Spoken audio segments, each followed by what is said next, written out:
What's everyone? How you guys doing? And today's video will be talking about the 3.x characters from Genshin Impact.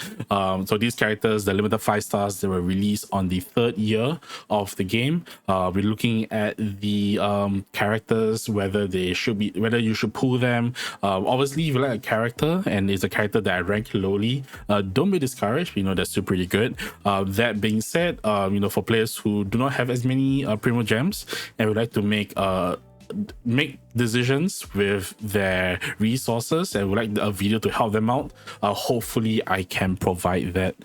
So yeah, we're looking at the characters, their kits, their viabilities, and how comfortable they are, what they do outside battle, all that stuff. And so yeah, let's just get this video started. Alright, so besides the fact that I need ad blockers, this is the tier list that I have. Top dogs, irrelevant, decent, not that great, but basically you can translate it as like SS tier, S tier, A tier, and B tier. So this is who I think belong in these categories over a lot of things like comfort, stuff like that. And so the 6 characters we're looking at is a pretty short list because obviously we know that Tignari and Dea went to the standard. We have Cyno, Nilou, Nahida, Wanderer, Alhaitham, and also a Baizhu. So yeah, these are 6 characters, and we'll see where we are replacing them on the tier list. So without wasting much time, let's just start off with the very first one we're talking about, which is a Cyno. Electro Polam character, very good. His main part of his kit comes from the Pack Sworn Path Clearer, which basically is where he gets his Anubis head, he gets the claws, and he is able to do extra damage. He also gets this Featherfall Judgment, which is basically the Cosmic Soulfarer. It's the eye that you see on screen, and if you time your attacks, your ability right at the same time, it flashes. You do an extra damage when you do extra damage basically. So yeah, definitely very strong character. In terms of numbers especially, he also gets a lot of buffs depending on his elemental mastery as well. So as I mentioned, it's a pretty strong character in numbers. However, I think that Cyno does have like rotation, his issues. He does feel a little bit uncomfortable because of his cooldown. Most of his uptime on his ultimate can be a little bit long for some of the buffs. At the same time, when you can't switch out of him, so you're kind of locked in. He's also has a very high energy charge cost of 80, so that's like second highest, just lower than like Raiden's and like Yaimiko's. That being said, he does have good teammates over the years. He has obviously Nahida, he has Baizhu. We can get a lot of sustain because he doesn't get interruption resistance from this, or he does get it but he doesn't have a lot. So Baiju's shields does like help him out a lot, even though the shields are pretty weak. And of course we have Furina, who not only increases his personal damage, but also gets him to be able to play is his ultimate quick bloom team basically, right? And of course Furina's buffs last long enough. That being said, like I mentioned, he does feel a little bit awkward to play, especially without his optimum team, right? If you have Xingqiu or even Yelan, it can be a little bit of a hassle. You have other characters like Yao Yao, can be a little bit of a hassle as well. Or you play with like what's the name, like Fischl, can be a little bit of a hassle. And of course then the next question is, right, we have Nahida and Furina on that team, which are expensive characters, and I kind of wonder by like others. So would you drop like Furina from Nivelet teams? Will you drop like Nahida, Alhaitham, or will you drop Nahida from Alhaitham or like Cloran teams, right? Just to use Cyno. So unfortunately, I think that for the general himself, where we're ranking, I think he's probably top of decent. I think he's a pretty strong character, but I think that he does have, like, outside of his optimal team, he does have issues with rotations and stuff like that. You can't switch off him, so definitely if you mess up, you might have to restart the entire rotation again. So something for players to actually take note of. So yeah, I think that's really about Cyno. Pretty cool character, but I think that he is a little bit restrictive in his kit. Okay, let's talk about Nilou next. Nilou's like interesting because she's one of those niche characters, but you really play to a niche, I think she's pretty strong. Basically, her first passive, if you have your team full of Dendro and Hydro characters only, and you must have one of each, right?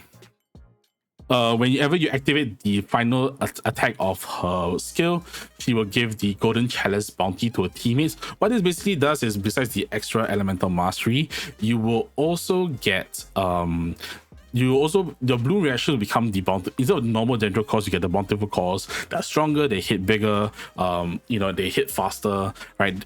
So it's really, really nice. Really nice for the characters. For you playing this specific playstyle. Also, if you have a lot of HP, I think the max cap is 74.4k, so like 75k for example. Like for around 75k, you will max this out, basically more damage for the bountiful calls basically. But yeah, like I mentioned, very, very good niche. She like even playing into the Bloom niche, you definitely want her. She enables that team. And so yeah, she's definitely strong for that. Obviously, there are some drawbacks. Like I said, team restrictions is one of them. The calls also do a lot of recoil damage, so definitely need a healer in one of your slots to really like offset the amount of damage that you yourself are taking, or a shielder, but mostly a healer in most cases. So yeah, definitely a very, very strong character in her niche. Where would I put her? I think that she's strong enough. She's mostly good in AoE content, before I forget, right? The Bloom niche is really good in AoE content, not so much of single target, although like it can still work, especially depending on the enemy. That being said, I think that she's relevant, right? Because she enables an entire playstyle. Because of the niche and the strict restrictions for it, I think that she's probably at the bottom of relevance, or bottom of S tier in this case, right? Bottom of these. You know what? I'm gonna change this name. Oopsie daisy. I'm gonna change this name, right? So meta. Right, so that's still meta, right? But I think that she's definitely not a top dog because, like I mentioned, very restrictive. You kind of need to dedicate one slot to a healer, but healer's a healer, right? It's still a team slot. All right, so yeah, that's where I will put Nilou for this case. All right, next character, Nahida. I'm just gonna say it, easiest decision of my entire life. I think of all the videos I've made, I think this is the most certain I am on saying anything. Nahida, 100% top dog. Okay, but if you really want to know the reason why, I'm going to really like elaborate, because we made like so many videos on Nahida, like in recent times, because she reran last patch and stuff like that. A lot of Dendro application through a skill. The Sea of Skandar will attack with the Tri-Count Purification periodically.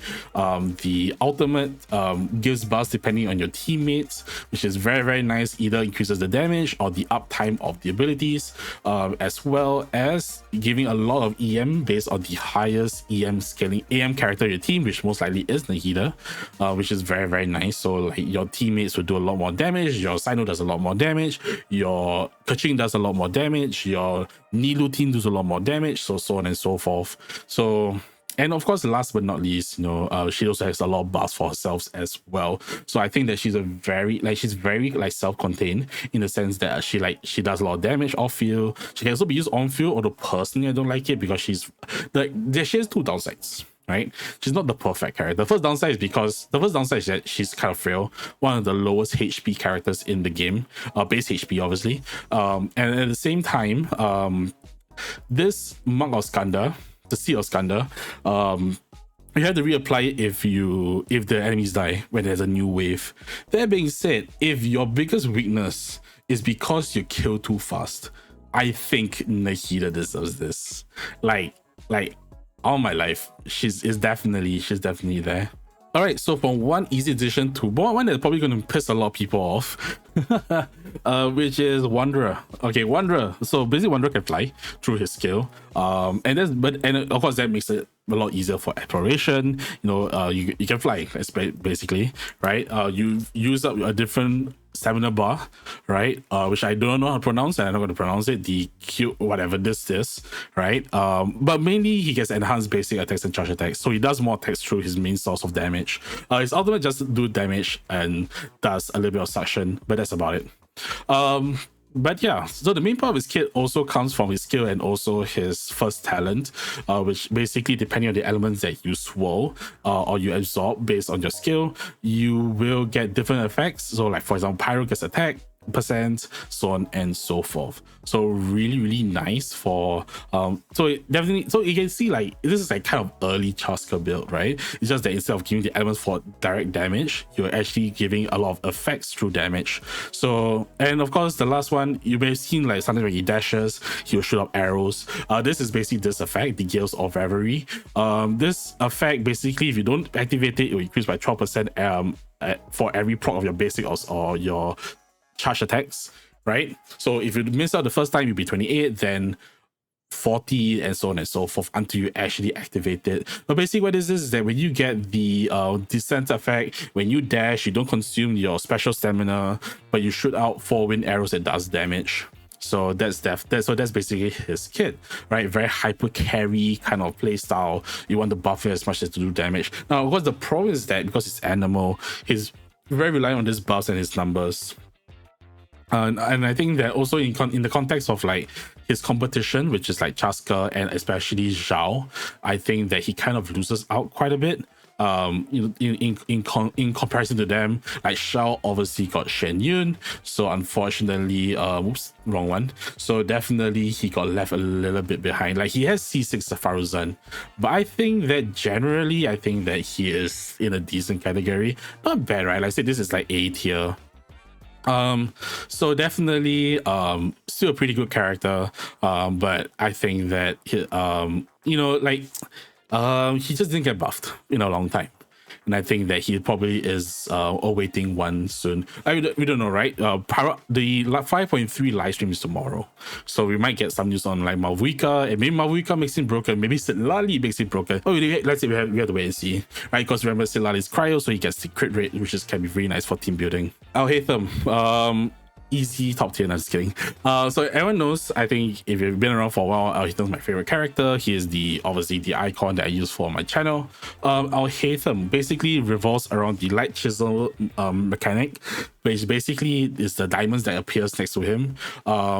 There are many ways to get it. 4 main ways is charge attacks, plunging attacks, his skill, and his ultimate. And depending on how many he has at that time, you know, he gains a different number. Like if for his ultimate, if he has 0, he gains 3. If he has 1, he gains 2, and so on and so forth.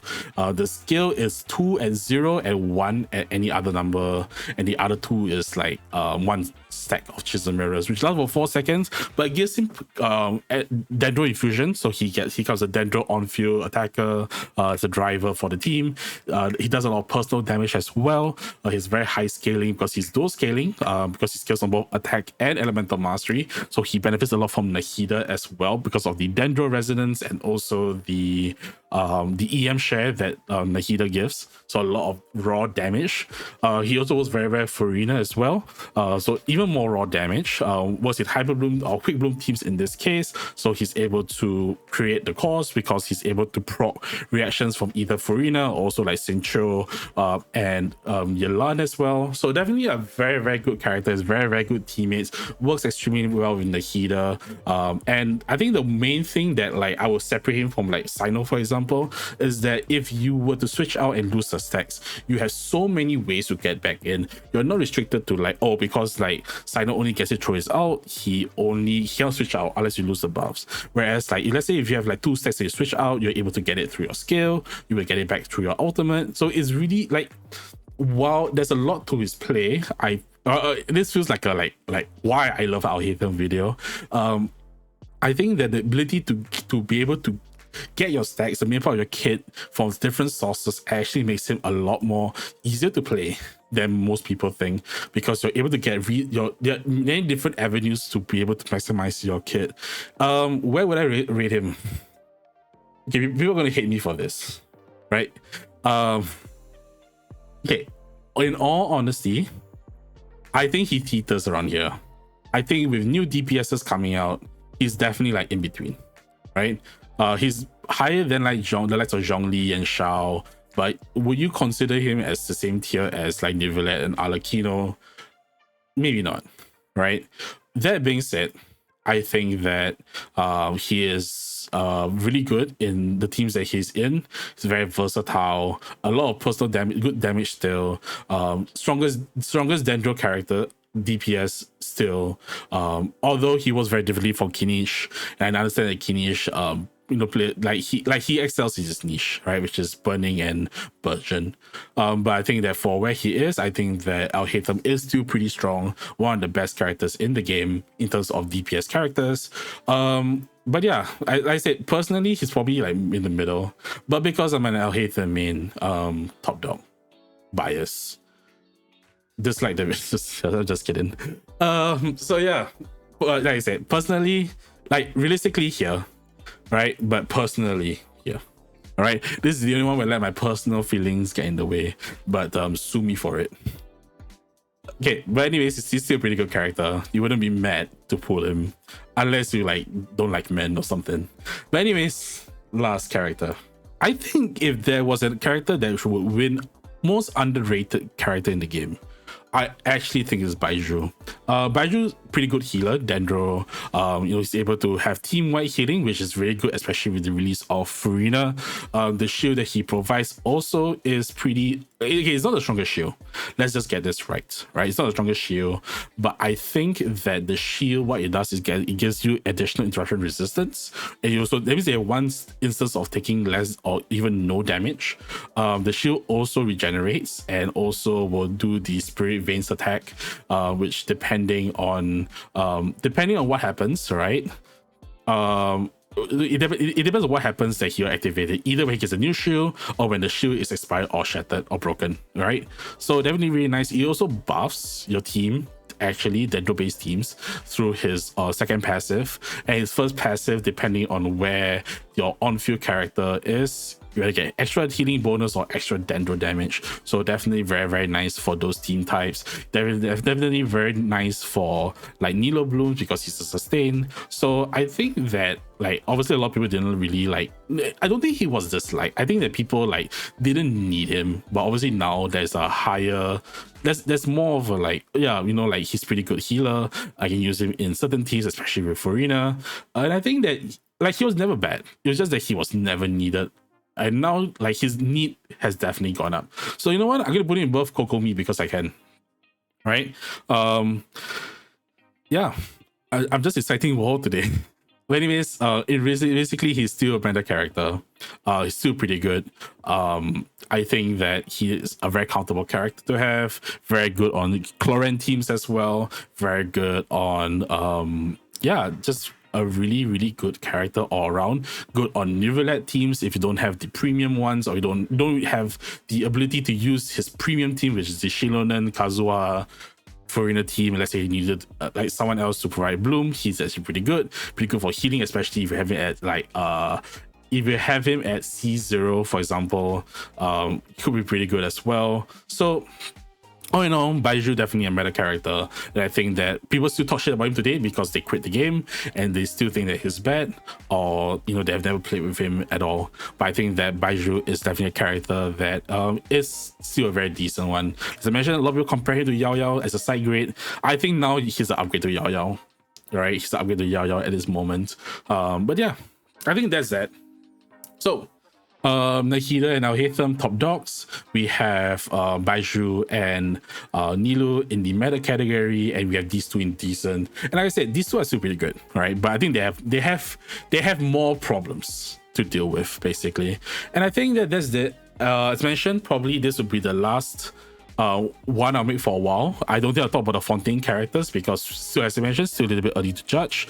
I'll probably eventually make this, and 5.3 live stream is coming tomorrow, so we'll see whether Mawika and Silali will change things up. Hopefully they do, because I think change and having like characters, like people in the comments have been talking about like I rank this lowly, I rank this higher, and things might change. And if things change, it's good, right? I think that the ability to have characters that are lower in the tier get risen up by newer characters is really healthy for the game, right? We don't need direct stats increase every single time, right? Like how Farina brought Baizhu and Jean back to more relevancy. And I think that Farina also made like Shen Yun more popular, for example, right? I think that generally, if let's say Malvika were to buff these two up higher, that's great, right? Now I forgot when I placed them. Or if let's say like Chao International gets a new teammate because of Malvika, that's great. Let's say Silali makes Yoimiya a top dog, that's great. I think that's good, right? We don't need people to we don't okay, wait, let me phrase this properly, right? I think that power creep will always happen, but whether or not it brings up the relevancy of older characters should also be looked at. And I think that the purpose of this video is also to highlight the characters that maybe need a little bit more help, and hopefully with newer characters get the help that they need. So yeah, that's basically that. I'm going to say that a lot of people have been saying that Shenhe could be better. I'll talk about Shenhe like separately one video, because I think people have been like hyping her up too much because she was with Chaska. But you know what? That's for another time. But yeah, I think that's that for this video. I really appreciate you guys watching. If you like this video, thumbs up, share, comment, subscribe, all that good YouTube stuff. And do know that I stream live on Twitch. So yeah, hopefully tomorrow we will see what Malvika brings, and Silali as well, the new region, the end of Netland's R conquest. But yeah, keep a lookout for that update video. And maybe we might make a follow-up depending on how defining those two characters are to the roster. So anyways, thank you for watching. Stay healthy, stay safe, good to yourselves and the people around you. I'll see you guys next time. Bye bye.